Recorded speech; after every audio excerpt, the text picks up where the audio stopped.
Am I the a-hole for refusing to babysit my son's half-sister 3 days a week after school?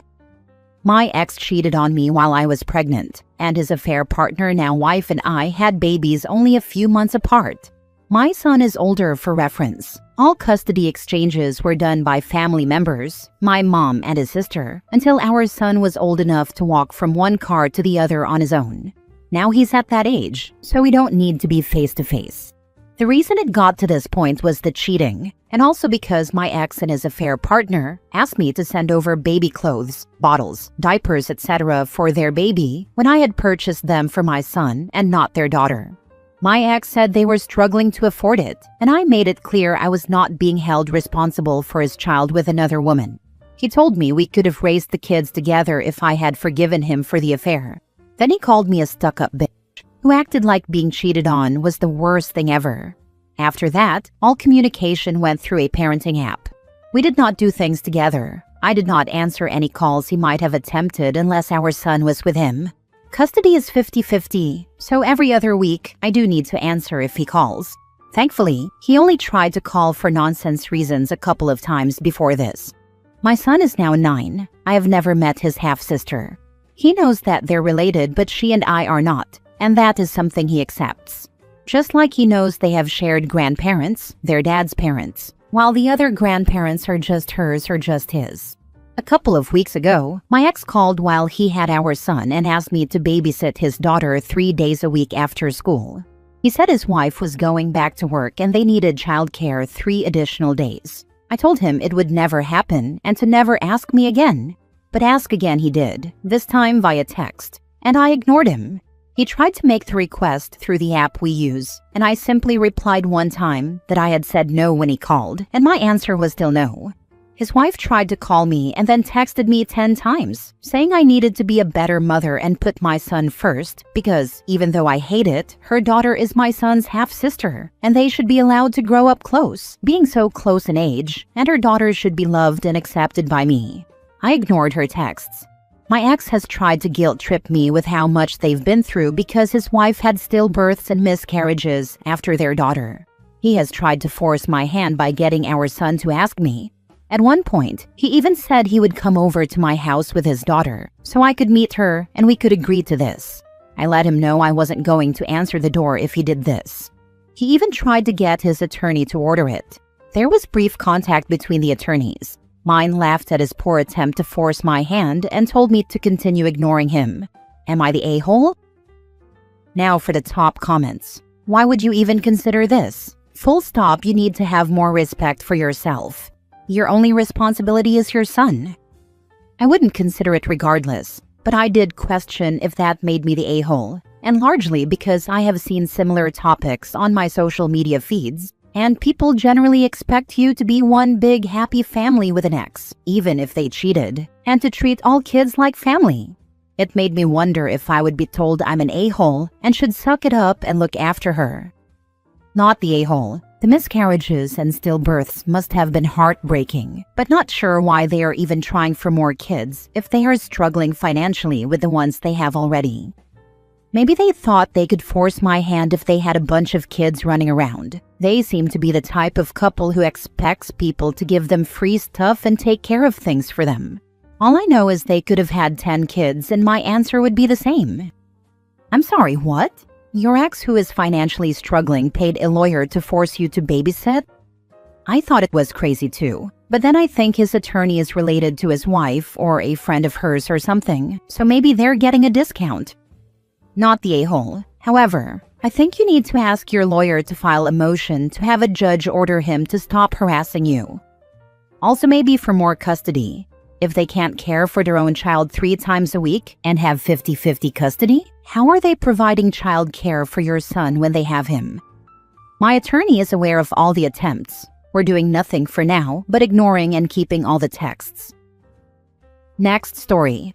Am I the a-hole for telling my stepbrother's wife she's obsessed with me and imagining I want my stepbrother and ruining Thanksgiving in front of my entire family? I am 23 female. My stepbrother is 27 male, and his wife is 27 female. I first met her when I was 20, and this needs some backstory because it has been messy for years. So, backstory. My stepbrother dated his ex, let's call her Lily, for 5 years.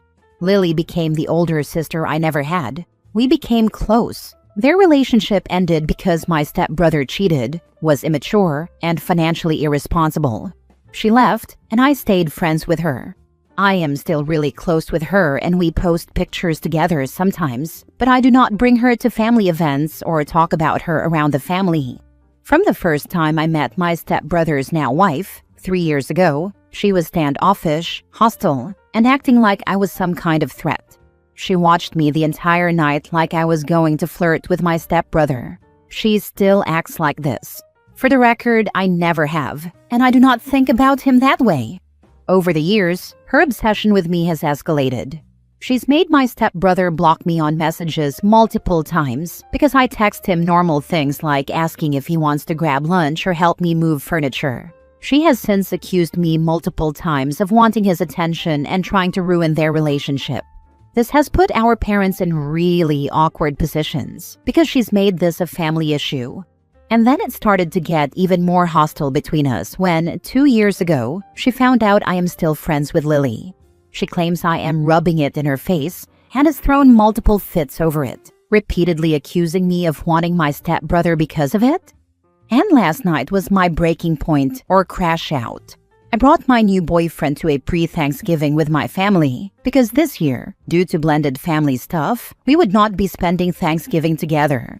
I stepped outside to help my stepdad with something, leaving my boyfriend alone with my stepbrother's wife for literally only a few minutes. When I came back, my boyfriend looked stunned. She had told him I am disrespectful, that I used to have a huge crush, or still might, on my stepbrother, that I've tried to ruin their relationship, and that I am also betraying her by staying friends with Lily. I lost it. I confronted her in front of our entire family. I told her her accusations were false, that her jealousy is creating family problems, and that she is embarrassing not only me, but everyone else.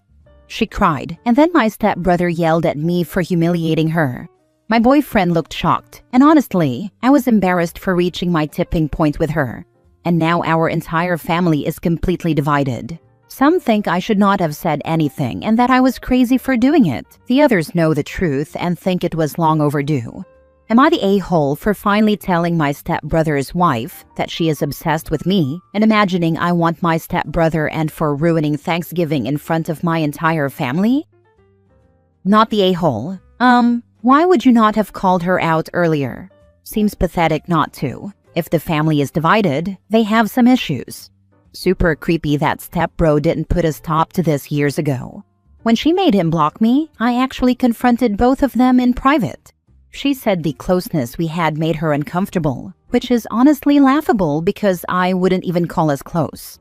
He ended up unblocking me, and at the time he defended it, saying it was because she was uncomfortable with me being friends with his ex, and because she's an only child who doesn't understand sibling dynamics. I am starting to think she is actually super weird, based off these comments. You are not the a-hole. My thing would be, moving forward, you need to call her out every single time she says something. He's my brother. What's wrong with you? Do you have an incest kink or something? You keep bringing it up. Seems like someone spends way too much time on the hub. Do you know something I don't? Is my brother calling you by my name in bed or something? Because if not, it is super weird that you keep getting so aggressive with me over my brother. This is something that cannot be left alone, because leaving it alone just feeds their BS. This happened with my cousin, who is a good-looking guy, but he's my cousin. When I went to my uncle's, his father's, funeral, I gave him a lingering hug and said if he needs anything, we're there, and hung around him a bit more. His chick was staring daggers at me and said, that's my boyfriend? I said, well, that's my cousin, and gave a weirded out, kinda disgusted face, which my cousin returned. They didn't last long. Next story. Am I the a-hole for snapping at my husband's best friend after years of inappropriate comments? I, 34 female, have been married to my husband Evan, 36 male, for 6 years. His best friend Connor, 35 male, has been in the picture since college. They've known each other for almost 15 years. Connor has always made me uncomfortable. Since the beginning of my relationship with Evan, he's made these jokes that feel like more than jokes. If Evan ever messes up, I'm next in line. You sure you picked the right best friend? Evan doesn't deserve you. I would never let you out of my sight. Always said with a laugh. Always when Evan is just out of earshot or distracted. Always with his look that makes my skin crawl. I've told Evan about it multiple times over the years. Every time he says Connor is just like that and doesn't mean anything by it, that I'm reading into things and that Connor is harmless. Last Saturday, we had dinner with Connor and his wife Diane, 33 female. We were at their house. Evan went to the bathroom and Diane was in the kitchen getting dessert. Connor leaned over and said, "You look incredible tonight." Evan's a lucky guy. If you ever get bored of him, you know where to find me. Something in me snapped. I said loudly enough for Diane to hear from the kitchen. "Connor, I need you to stop making comments like that. It's inappropriate. It's been inappropriate for 6 years. I'm married to your best friend, and I don't want to hear one more word about being next in line or what you'd do if I got bored. It's disgusting." Diane came out of the kitchen and asked what happened. Before I could say anything, Connor told her I went crazy and accused him of something he didn't say. Diane started crying and said I humiliated her husband in their own home. Evan came back to chaos, Diane crying, Connor playing victim, me shaking with anger. We left. In the car, Evan was furious. At me. He said I caused drama and embarrassed him in front of his best friend. He said I should have pulled him aside privately instead of making a scene. I've been pulling him aside privately for 6 years. Nothing changed. He never believed me. He never talked to Connor. What exactly was I supposed to do? Now Evan wants me to apologize to Connor and Diane to smooth things over. He says Connor probably didn't mean it that way, and I overreacted. I'm not apologizing for finally defending myself. Am I the a-hole? Not the a-hole, but you said Connor always makes these comments when Evan is just out of earshot. Has Evan ever actually heard him say this stuff directly, or has it always been your word against Connor's? Evan has heard some of the milder stuff. The "if Evan messes up, I'm next" comment was said in front of him once at a barbecue. Evan laughed and said good luck with that, like it was a joke between bros. But the worst stuff, the comments about how I look, the you know where to find me stuff, that's always when Evan isn't right there. Connor is smart about it. He knows what he's doing. Hey, I think you should be even madder at your hubby. How dare he not defend you? You know damn well if his friend ever assaulted you, it would be your fault for not speaking up. But God's forbid you speak up before it gets to that point. And the guy's wife? Only reason she would jump straight to crying and denial before getting the full story from both of you is that he has made a habit of this. Maybe he's even cheated before and they worked through it. Not the a-hole, but you need to put your freaking foot down. Next story. Am I the a-hole for inviting my ex to Thanksgiving? I shared 2 kids plus my first son with my ex. He has been there for my oldest since he was 1. He is all he knows, and he is still there for him. He is still an active dad for him and his bio children too. He isn't perfect. He, like me, has a dysfunctional family, full of addicts and unhealthy coping mechanisms. I adore him as a person and as a friend, but there's no interest otherwise. We make a great co-parenting duo. Where I slack, he strives, and vice versa. Anyway, as I said, our families are dysfunctional. We have always vowed that we would never be like our parents or give our kids an unhealthy upbringing, even if it meant we swallowed our pride at times. This year, I went to my fiancé's brother's Halloween party and allowed my kids to make the choice whether they wanted to come with me or go trick-or-treating. Like most kids would, my children chose candy. My parents said they would take them trick-or-treating, since my mom and dad were home passing out candy anyway, and it was no big deal. Side note, my mom and stepdad or dad are my only stable family, and they became his too. He can still call my mom with stuff, and I stay out of it, because I know I'm lucky to at least have her, and honestly, I'm grateful he can call our son's grandma with stuff. My ex wanted to stop by and see the boys at my parents'. Again, I wasn't there, but they know he doesn't have anywhere to go usually. It wasn't a big deal, but my fiancé was annoyed. Which I do understand from his point of view. I'd probably be upset if his ex was at his parents' and not me. But the difference is, we were welcome to come first, and I think my kids deserve to have a parent there. Anyway, now it's about to be Thanksgiving. My fiancé won't be there, work, and he has no plans on his end that I'm aware of. I usually go to my bio dad's side, but without going into too much detail, I will no longer be going there. It's already a hard year for me because of that. My mom also doesn't have a lot of family, and after talking, we decided we want to break the cycle. We will have something small every year for my kids there with us, so that they have something surrounded by love. My fiancé made no attempt to make sure I had somewhere to go, at all. He didn't ask about it, only informed me he wouldn't be off when I asked. My son's father has nowhere to go either. Again, I'm lucky enough to have my mom and stepfather. He has no one. Would I be the a-hole for allowing him to pop in and see our boys on Thanksgiving, being as I will have them every year for the foreseeable future since he has nowhere to go? Maybe I'm wrong, but I'd rather suck it up. And my boys see that no matter what, we were there for them.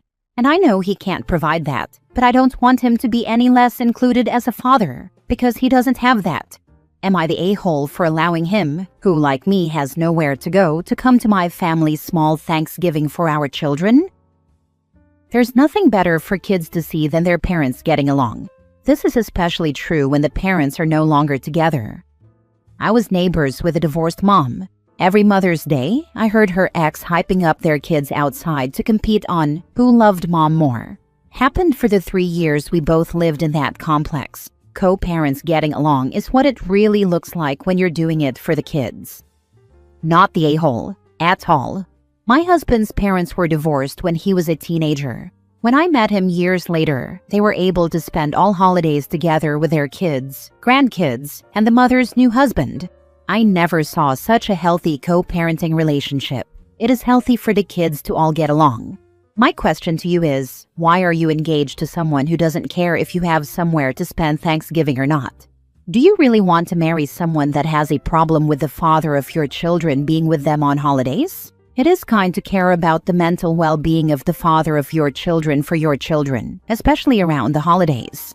Your ex having a continuing relationship with your parents, when he has no one else, is going to benefit your children. You really need to explore why your fiancé has such a problem with this, because the father of your children will be in your life for the rest of your life. He should understand you need to do what is in the best interest of your children, and as your fiancé, be proud of you for being mature enough to do this for your kids. Please go to premarital counseling and make sure your fiancé isn't going to make this a problem going forward.